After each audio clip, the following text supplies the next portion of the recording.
My name is Rachel, 36, a nurse living and working in Denver, Colorado. People often think nursing is a humble, unglamorous job, but to me, it's part of my very being. For 14 years, I've worked day and night shifts, witnessing babies being born, patients fighting for every breath, and often feeling so drained I had nothing left to give. Yet my one driving force is my daughter, Lily. Lily is 12, with long brown hair and bright, mischievous eyes. She's the music in our small home, always humming while doing homework or strumming clumsy tunes on an old guitar. Coming home to her laughter makes the hospital's exhaustion vanish. I thought our life would stay peaceful, despite financial struggles. At least we had a calm home. But that peace lasted only until my sister knocked on my door.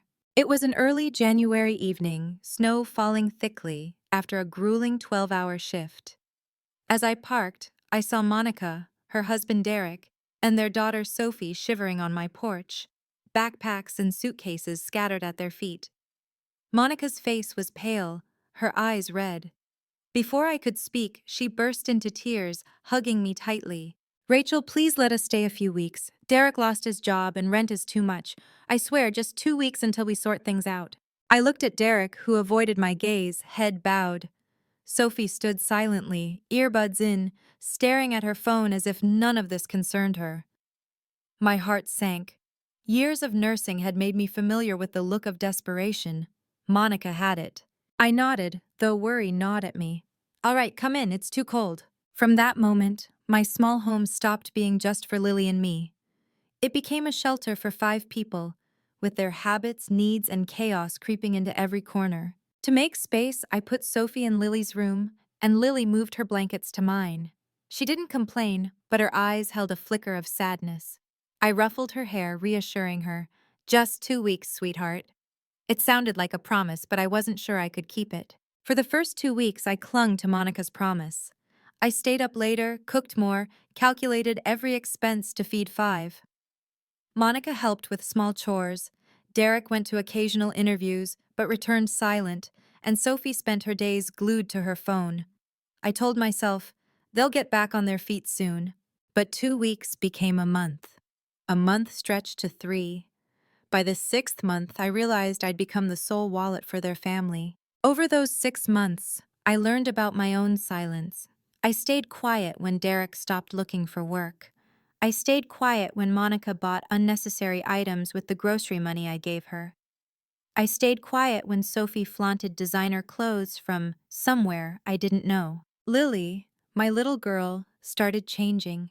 She smiled less, stopped humming while studying.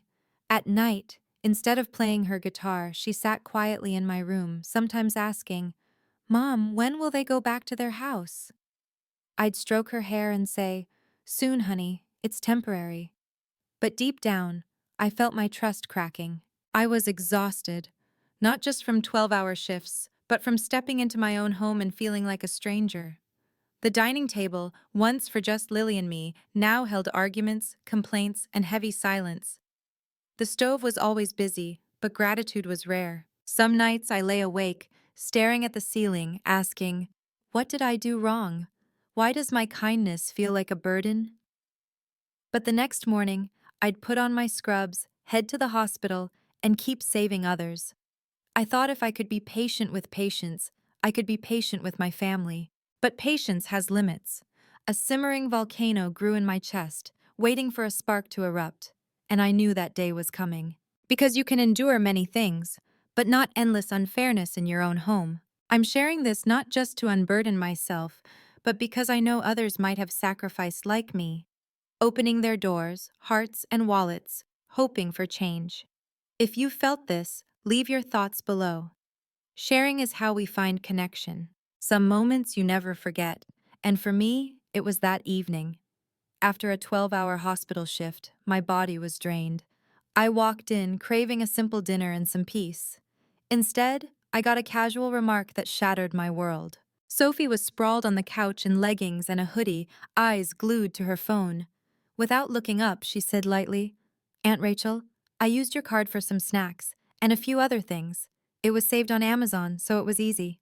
I froze, my medical bag suddenly feeling 10 pounds heavier. Some snacks? I repeated, voice hoarse from exhaustion. Sophie shrugged, still not looking at me. No big deal. Nothing major. Nothing major. Those words stabbed my heart like a knife.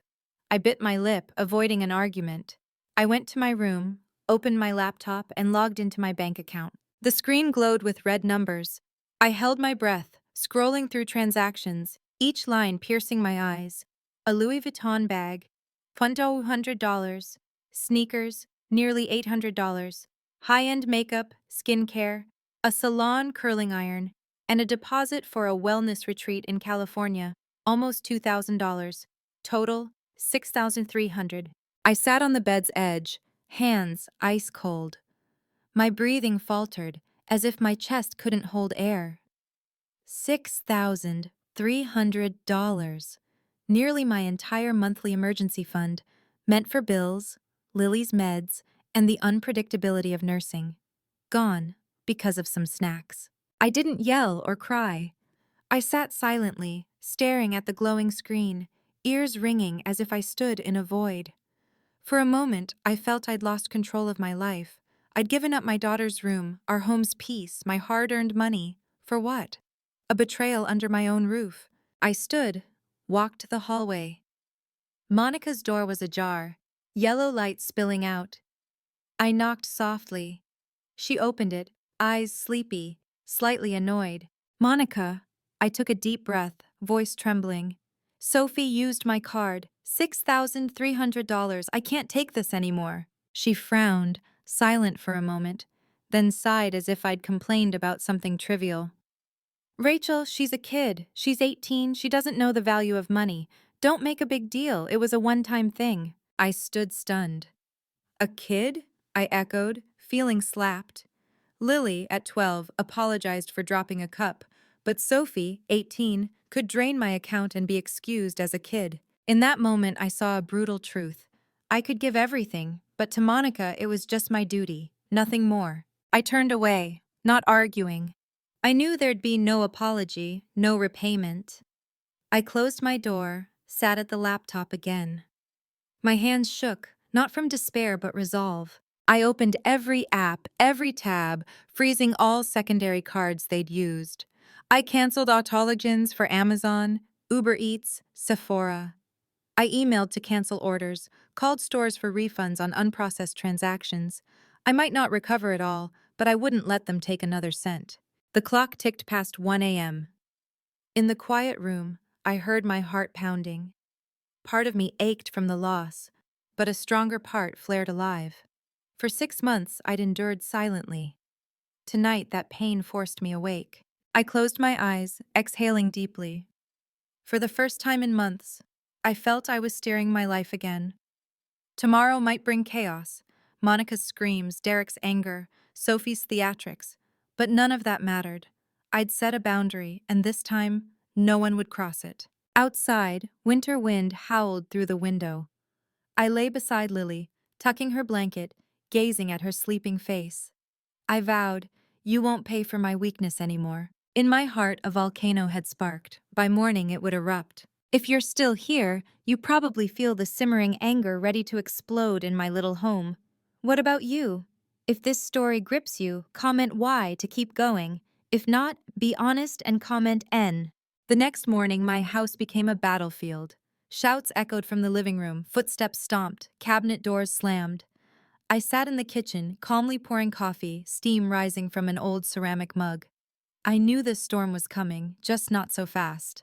Rachel, what's going on? Monica's voice cut through, icy. She stood in the hallway, hair messy, robe loose, face furious. My card's not working. Uber Eats won't order. Amazon's locked. What did you do? I met her gaze, sipped my coffee, and stayed silent. I was too tired to waste words explaining. Derek stormed in behind her, phone in hand, face flushed. Do you know what you've done? I tried to book an Uber for an interview, and it failed. You're making us a laughingstock. Interview? I knew Derek had spent months in the garage with his vape and YouTube. His lie slid past me like so many before. Sophie appeared last, face pale, eyes red, not from shame but anger. Aunt Rachel, give me back my orders. I spent a week picking that bag, and that retreat was for my mental health. You don't get me. I looked at her, her eyes full of resentment, as if I'd ruined her life, not her draining mine. I took a deep breath, voice steady. You're right, Sophie, I don't get you. The house boiled, but I was calm. Silence can be a sharper weapon than words. Finally, Monica slammed her hand on the table. Fine, we need to talk like adults. A family meeting. Rachel, sit down. You can't keep ruining everything. I gave a soft laugh. Me ruining everything? But I pulled up a chair, facing all three, like we were negotiating a deal. Monica started. Rachel, your reaction is extreme. You're humiliating us. We could have talked, but you cut everything off, leaving us unstable. Derek jumped in, voice sharp. You're making us feel unwelcome. We thought this was family, but you're treating us like freeloaders. I couldn't hold back a sarcastic jab. Isn't that exactly what's happening? They went quiet, but only for a moment. Sophie cut in, voice tearful. You don't understand, I'm under so much pressure. Everyone needs a way to cope. Shopping helps me feel in control. Do you want me to lose it? I looked at the 18-year-old before me, thinking of Lily curled up in my room each night, giving up her space, still doing homework while Monica's family took everything for granted. My heart ached, not from pity but exhaustion. I lowered my voice, eerily calm. You say I'm ruining this family's stability? But what stability? I have less than $300 left. I'm behind on 2 utility bills. I've worked overtime for 4 months. No weekends for Lily. She gave up her room, her peace, for your daughter. And you're sitting here talking about stability? Monica looked away, lips tight. Derek's fingers tapped the table nervously. Sophie bit her lip, tears brimming, but no apology came. I looked at each of them, a fog lifting from my mind. For 6 months, I'd hoped they'd see my kindness, be grateful, change. All I got was blame, accusations, ingratitude. I leaned back, sighed, and said slowly, Don't worry, I'm not asking for the money back. 6,300 or 60,000, it's the same, because I'm done. The room fell silent. My words didn't need shouting. They landed like a sharp blade. I saw Monica's eyes waver, Derek's discomfort, and Sophie's, for the first time, fear. I stood, picked up my coffee, and walked to my room. No more words. Behind me, the room stayed heavy, as if my statement had severed the last tether. I knew things would never be the same. I was no longer their endless wallet or their sacrificial shield. I'd stepped out of that role. Now I'd see how they faced reality. Sometimes, you know the outcome, but try one last time, a test of your own conscience. I did too. After the absurd family meeting, I knew I couldn't change them, but a voice whispered, Give them one more chance, so no one can say you didn't try. That night, with Lily asleep, I sat at the dining table, printing job listings from 3 local sites. I filtered carefully: supermarket clerk, restaurant prep cook, warehouse worker, gym receptionist, simple jobs to start. I noted hours, base pay, and bus routes from our house. I organized them into 3 folders, labeled Derek, Monica, Sophie. The next morning I called them over. We need to talk, 15 minutes. They shuffled to the living room, sitting on the couch like a harsh jury. I placed the folders on the table. Here are job listings tailored for each of you, notes and bus routes included. If you apply this week, we can stabilize things. Monica flipped through her folder, nodding absently as if just going through the motions. Derek leaned back, arms crossed, voice casual. You think finding a job is that easy? It's not just printing ads and applying. There are other factors. I kept my tone even. Try applying, then you'll know. Sitting in the garage doesn't create any factors. The air thickened. I turned to Sophie, sliding her folder forward. She glanced at it, smirked, and, right in front of me, tossed it into the nearby trash can. I'm not desperate enough for these jobs, she said coldly. In that moment, something in me broke. Not faith in Sophie, but the last shred of hope they'd wake up. I sat silent for a moment, then stood. No words. No. I grabbed my coat, keys, and left. They called after me, but I slammed the door, leaving their sighs and tense silence behind. I drove to the mall. In my trunk were unopened boxes of Sophie's purchases: the bag, sneakers, makeup. I went store to store, waiting in lines, showing receipts, requesting refunds. Some staff were annoyed, others indifferent, but they processed them. Each beep of a successful refund lightened my heart. 5 hours, 3 malls, I recovered nearly $4,500. Not the full $6,300, but to me, it was breathing room. I returned exhausted but clear-headed. I stepped into the kitchen, pouring water, when Sophie stormed in, face twisted with rage. "What did you do with my stuff?" she screamed, eyes blazing. "I returned it. It was all bought with my money," I said flatly, unyielding. "You had no right!" she yelled, grabbing the coffee mug on the table and hurling it at the wall. The crash echoed. Lily ran out, eyes wide. Monica rushed in, face pale. Sophie pointed at me, shouting, "She stole from me! I'm calling the cops!" I met her gaze, voice low but firm. "Go ahead." The room froze. Sophie's confidence faltered. She stammered, then went silent, storming to her room, slamming the door. Monica started to speak, but I raised a hand. "Enough. I gave you 6 months. Now you get 14 more days. After that, anyone still here, I'm calling a lawyer. I've talked to a friend who owns a Mexican restaurant nearby. They'll hire all 3 of you, kitchen prep, server, or receptionist. If you want a fresh start, here's your chance. If not, the door's closed." Silence engulfed the room. Derek swallowed hard. Monica bowed her head. They knew I wasn't bluffing. That night, alone in my room, I looked at Lily sleeping peacefully. Her small shoulders were my reason to be firm. For 6 months, I'd given until I was empty. But when Sophie threw those papers in the trash, I knew. I had no more obligations to carry them. I whispered, "I promise, from now on, we'll have our peace back." Some days, the house was so quiet, I could hear the clock's ticks on the wall. After my 14-day ultimatum, the air grew thick as fog. No one met anyone's eyes. Monica sat by the window, as if waiting for a miracle. Sophie stayed in her room, emerging only for meals, avoiding me and Lily. Derek lingered in the garage, job hunting on his phone, but I knew he was watching videos. I steeled myself for the hardest part, evicting them. I imagined Monica crying, Sophie rebelling, Derek raging.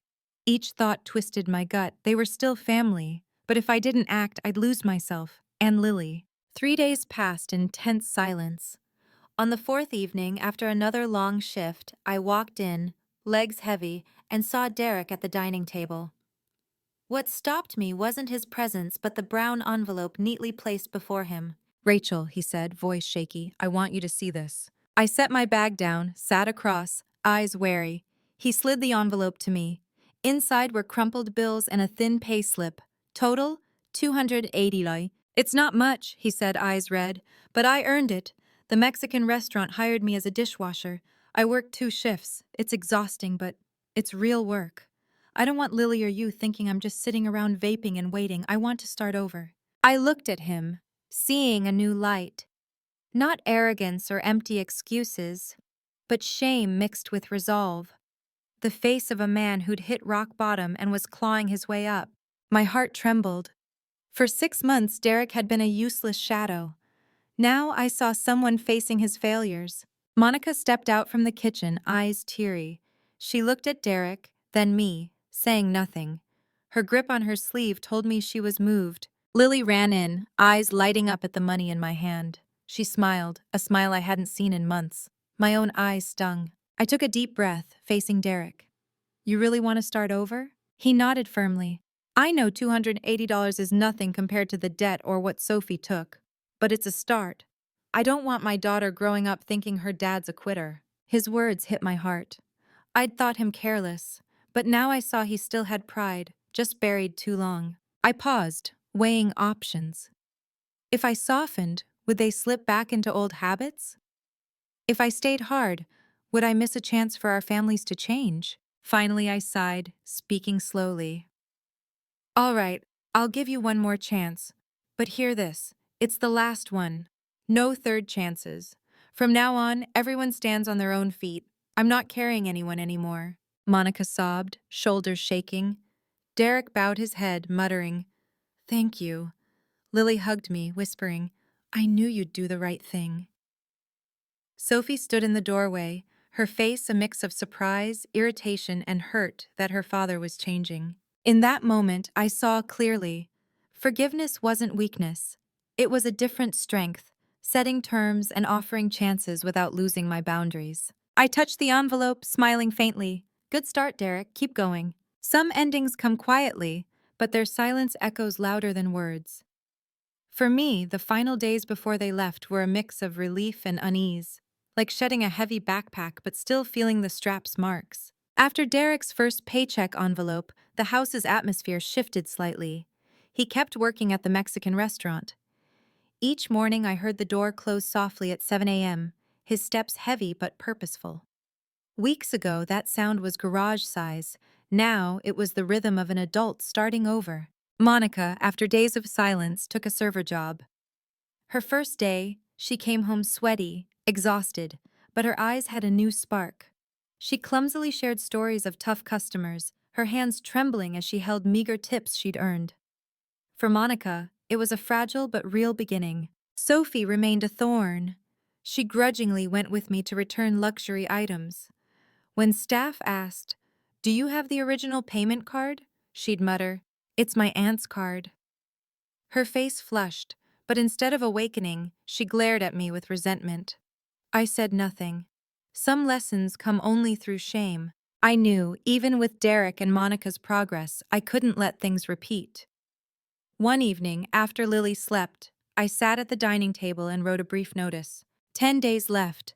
I've arranged a small storage unit for your things if needed. After that, the spare key is cancelled. I hope this is your chance to stand strong. Rachel. I left it on the table. The next morning, they saw it. Monica's lips trembled, but she didn't argue. Derek nodded silently. Sophie crumpled the paper, about to toss it, but my look stopped her.